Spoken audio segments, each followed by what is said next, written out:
Osteocinemática. La kinemática o cinemática describe el movimiento de un cuerpo sin contemplar las fuerzas que lo producen. La osteocinemática describe el movimiento de los huesos respecto a tres planos: el sagital, frontal y horizontal. En la siguiente imagen se observa un dibujo de una persona en posición anatómica. En esta se muestran los distintos planos y ejes anatómicos: el plano sagital, frontal o coronal y el plano transversal o horizontal. Los planos corresponden a las diferentes perspectivas en las que se puede evaluar un segmento del cuerpo. A modo de recordatorio, para poder imaginar los planos, tenemos que pensar en un vidrio que nos dividirá en una parte anterior y en otra posterior. Ese será el plano frontal o coronal. Otro vidrio nos atravesará de forma vertical dividiéndonos en derecha e izquierda. Este es el eje sagital.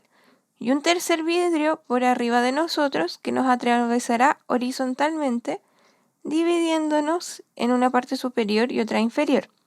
Este será el plano transversal u horizontal. Cada uno de estos vidrios o planos tendrá una línea imaginaria que los atraviesa. Estos son llamados ejes. Son tres: el eje transversal que atraviesa el plano sagital, el eje antero-posterior que atraviesa el plano frontal o coronal, y el eje vertical que atraviesa el plano horizontal. Para que lo anterior se pueda entender de mejor manera, podemos utilizar una hoja de papel, la cual será nuestro plano, y la atravesaremos con un lápiz que va a representar al eje. Luego la pondremos en diferentes posiciones según el plano anatómico que queremos simular. Por ejemplo, si queremos imitar al plano transversal, nuestra hoja quedará acostada y el lápiz que la atraviesa quedará vertical. Continuando con lo anterior, el plano sagital es paralelo a la línea del cráneo dividiendo el cuerpo en derecha e izquierda.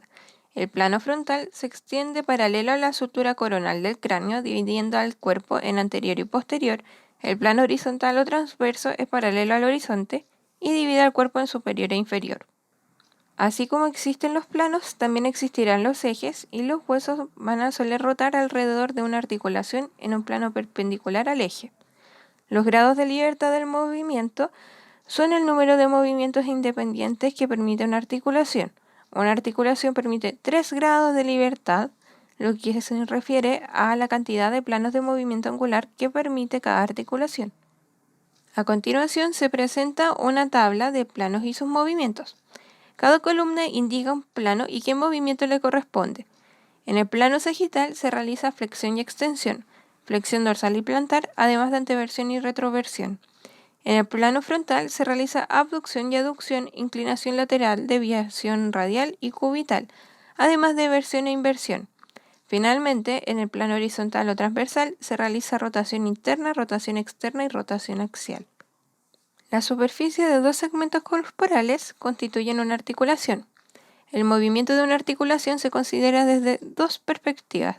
La primera, en la cual el segmento proximal puede rotar sobre el segmento distal, que se mantendrá fijo, y la segunda, donde el segmento distal rota sobre el proximal, que será el que va a mantenerse fijo.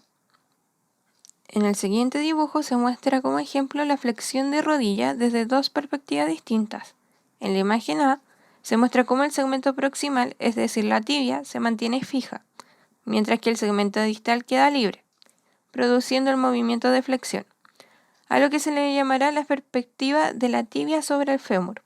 En la imagen B se muestra la perspectiva del fémur sobre la tibia, donde el extremo proximal, en este caso el fémur, es el que realiza el movimiento de flexión, mientras el segmento distal o tibia se mantiene fijo.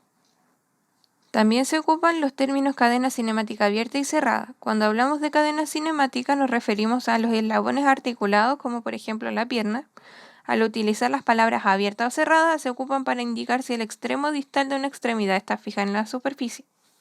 La cadena cinemática abierta corresponderá a la situación donde el extremo distal no está fijo en una superficie, permitiéndole libertad de movimiento, mientras que la cadena cinemática cerrada indica que el extremo distal está fijo, permitiendo libertad del movimiento al extremo proximal. Bibliografía: Newman, Fundamentos de la Rehabilitación Física.